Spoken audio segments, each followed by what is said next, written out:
ಸಾಧಕರು ಶ್ರೀ ಸಮೃದ್ಧಿ ವಿ ಮಂಜುನಾಥ್, ಸಂಸ್ಥಾಪಕರು ಮತ್ತು ವ್ಯವಸ್ಥಾಪಕ ನಿರ್ದೇಶಕರು ಸಿರಿ ಸಮೃದ್ಧಿ gold palace private limited.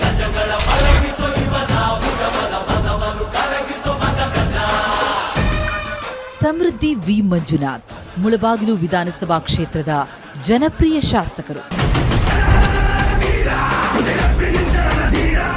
1982ರಲ್ಲಿ Srinivaspur ತಾಲೂಕಿನ ಕುಪ್ಪಳ್ಳಿಯಲ್ಲಿ ಜನಿಸಿ ಹುಟ್ಟೂರಿನಲ್ಲೇ ಶಿಕ್ಷಣ ಮುಗಿಸಿದವರು.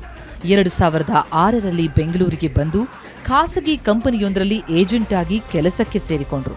ನಂತರ ಅಲ್ಲಿಂದ ಸ್ವಂತ ವ್ಯಾಪಾರ ಮಾಡೋ ಉದ್ದೇಶದಿಂದ ಸಮೃದ್ಧಿ ಗ್ರೂಪ್ ಆಫ್ ಕಂಪನಿಯನ್ನು ಸ್ಥಾಪಿಸಿದ್ರು.